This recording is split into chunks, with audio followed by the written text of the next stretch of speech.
Hi everyone. I've been looking for an electric fridge freezer for my van, and the Dometic ones are insanely priced. They're like $1,000, which is the price of a normal fridge, and they don't even have batteries in them, which is just insane to me. Anyways, so I bought one of these cheaper Renogy 50-liter electric coolers, and I bought this with my own money. This is not sponsored. I'm going to give you guys a real review of this thing. So this is the 53 quart, 50-liter capacity Renogy fridge. First up, nice knife. My box was pretty beat up, so I'm glad that it does have some protection around it. Here are the stats of this thing and how it looks. I'm gonna pull this off. I actually do like the way this looks. Very nice. It's deeper than I thought.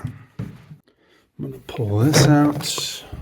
Here's the charging cables, 12 volt to plug in, and then a 12 volt converter from wall outlet 110. Okay, here's the fridge and my DJI Power 1000 battery. I'm gonna turn this on. Okay, that's on, and then you can turn on the AC power by holding this button. That's on. And now I have a thermometer that I'm going to place in the unit. Let's do this one. You can see it's 62 degrees, and I don't even have this on yet. Anyways, let's plug it in to the DJI. Okay, the DJI Power 1000's on, plugged in into the back of this cooler here. That's where you plug it in into the back. And now the fridge is on. You can see that there's a light in here, and I'm going to close this up and turn this on. Let's see. I'm going to leave the plastic on for now just to make sure everything works. So the DJI battery doesn't connect to your phone unless you buy this little dongle and then plug it in here, and then also update the firmware. Anyways, now I can connect to this battery with my phone and monitor the amount of output. Look, it went up 2 watts by plugging this in. That's interesting. So this is how the DJI Power 1000 app looks in the Android ecosystem. You can see the current watt output and then go to the fridge app. The fridge app is called Car Fridge Freezer. That's what it's called, the Car Fridge Freezer. And then you can change the different settings on your Renogy fridge. All of the reviews I saw of this thing were kind of like half paid for, half good. Maybe it's great, maybe it's terrible. I'll be the judge. I'll give you guys a real review of these and let you know what's up and how long this lasts, just lasting on this battery. Another thing to mention, if you look here on the side, there's some QR codes for Android or iOS, and you can download the app and connect to this via Bluetooth. If you look closely, there's a Bluetooth sign. So there's an app for this. I'm going to download that now, and I'll show you how the app looks. So the app is called Car Fridge Freezer. Once you open it up, you hit the gear icon on your fridge and pair the fridge with the app on your phone. Once it's paired, you can change all of the settings, which is nice. You can control the left side and the right side and change their individual temperature controls. And then you can also lock the controls, which I would recommend. So once you get all of your settings dialed in, lock your fridge. So when you accidentally bump the settings on the side of the fridge, it doesn't change it. That's one thing that's not great about the fridge, is that all of the settings are right on the side. So if you accidentally bump it, it is a problem. So monitor your fridge with the app. It's pretty good. They have a bunch of settings that you can play around with, but overall it worked out of the box for me. If it ever lags or hangs up, just close the app and reopen it and then connect back to the fridge. It'll be fine. If you look at the bottom there, there's low, medium, or high settings for the battery. So read through the settings on the fridge and read what is best for your specific battery type. Okay, I got the app connected pretty easily actually. Once you pull up the app, it says please hit the settings button at the same time. So you hit the settings button and then it allows you to connect to this. So there's a little bit of Bluetooth safety involved there. It is cooling down. It's cold in there already. You can see it shows the current temperature of each side. I set this one to 39 and this one to 0 instead of -4. Anyways, let's see what this battery is at after maybe 5-10 minutes. Still at 100%. That's a good sign. Before I have this long term, let me talk about some of the reasons why I bought it just based on how it looked. I like that this was rugged. Some of the ICECO coolers are like a stainless steel material, and I don't want to take a stainless steel, nice looking thing camping. I like that this is kind of a matte, ruggedized plastic, and that these wheels are a little bit thicker. If you look at the ICECO JP50, the wheels are really small and dinky. It's now 4:25, almost 20 minutes later, and it's down to temperature already. Pretty close. 24 minutes later, the fridge has hit the expected temperature. That's pretty close at 4. And this has used 2% of battery to get down to the temperature. We'll see how long it can hold that temperature now. Currently at 56 watts. Okay, to get to the other side, you push a temperature button, then hit this other cog button, which goes to the other side. I'm going to set this one to -4. That's the freezing side. Let's get this going and test this puppy out. You can definitely hear it.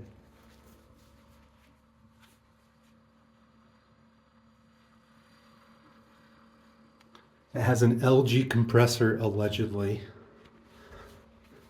Here it says LG compressor. Pretty nice, actually. I believe this is made by LG. Also, I would imagine that it has an easier time keeping something at temperature if there's a mass of something in there versus if it's empty air and having ice in there. I think maybe it would use less energy if there's things in there that help it stay that temperature. Am I correct in that thinking? Let's check where we are at. 96%. And it's been 50 minutes. Okay, it's almost been 4.5 hours. It's 8:22, so 4 hours, 20 minutes. And we're at 78%. This says 29 hours expected usage. And I've put some water bottles in the fridge side. Ice is holding up perfectly. Holding at 4 degrees 35. It shows you the exact temperature, so it just kicked on again to get back down to temperature. Let's see what the load is. Once the DJI dies, I'm going to switch over to this Milwaukee 110 brick with the XC 8.0. This is a bigger battery. And see how long a bigger battery will power this. So that's up next once the DJI dies, probably tomorrow morning. So I just woke up. It's 6:42 a.m., so under 12 hours. And the fridge was not on when connected to the DJI Power battery. It just stopped working. So I think the low voltage sensor in this went off. So around 40%, the DJI Power 1000 was outputting too low, apparently, for this to recognize, and it just turned off.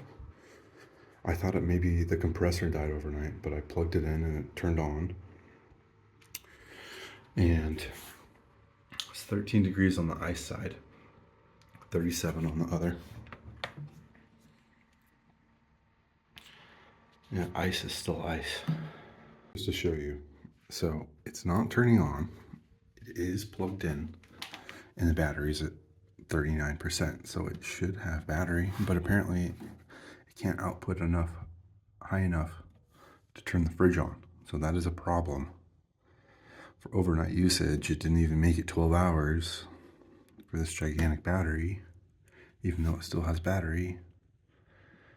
Okay. So what I'm going to do is try to plug this directly into 12 volts using this SDC port that's on the DJI Power 1000. You can use this little dongle, which gives me the 12 volts, and I'll plug this in. Okay, so using the 12 volt dongle did work. Let's see what this ramps up to. Same usage, but it's actually registering it.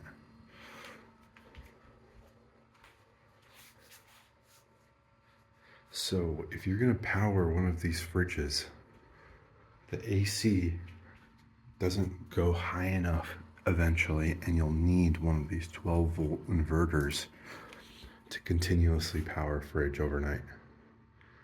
I think this would have lasted overnight if I did this. I noticed that when it was connected up to AC power, it couldn't really sip power from the inverter, but using this proprietary DJI port, it is able to sip like 1 watt of power. And I'm wondering if just using this inverter alone will get me a lot more battery time, because it's a lot more efficient converting directly from this proprietary port to 12 volts. It has been 19 hours running this fridge on this battery, and it's down to 29%. It's been a lot more efficient running on this DC converter that plugs into this proprietary port on this DJI 1000 power brick. But overall, fridge is doing well. Everything's nice and cold. Just got a drink. Ice. Hard as a rock. Doing well. I think this is the solution. Like, maybe this will run on 2 days using this converter versus the normal plug-in AC to DC converter. That seems pretty inefficient running on AC. Okay, it's been 24 hours and let's check this. We're at 19%. So it lasted 24 hours. I think it would last even longer if I just used this the whole time. Meaning the 12 volt inverter to the DJI 1000 brick. But I have this set to 38. Ice, hard as a rock. Looking good. Okay, it's been 26 hours and it's still going. It's on 16%. This has been running for 29 hours now on this battery. It still has 9%. I think this will die overnight. It's 9:21 p.m. and the next day, I should say. And I'm pretty sure this would die tonight. So I might unplug it. It says 2 hours. So let's see. 31 hours. 31 hours total of use time. I would say that's pretty good on the DJI Power 1000. Next, let's see how long it lasts on a Milwaukee battery.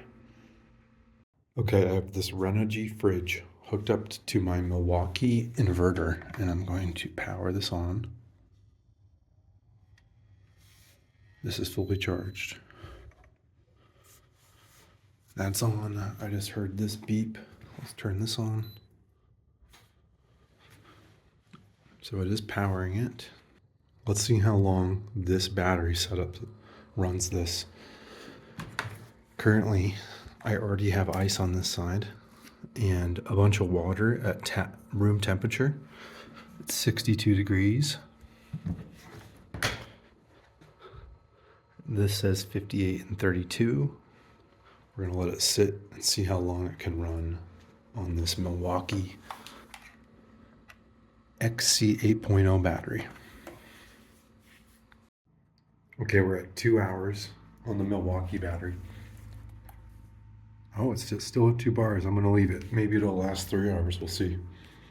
Okay, now I'm going to be testing my NOCO Boost GB70 to see how long this can power it. This has an included AC adapter, which goes to 12 volt, and then I can plug that directly into the fridge. So now that's on. This is on. I think it lasted 3 to 4 hours on the XC 8.0. Now we're switching over to this. This is having no problem getting going. And this is starting at 1:20 p.m. We'll see how long this lasts. The NOCO GB70 only lasts 1 to 2 hours powering that fridge. We were doing some moving and I ended up using this fridge for 5 days straight, essentially as my main fridge, and it worked perfectly the whole time. I like that I can monitor it with the app. Overall, I was very happy that it lasted 5 days. I like that the handle comes out and you can roll it along.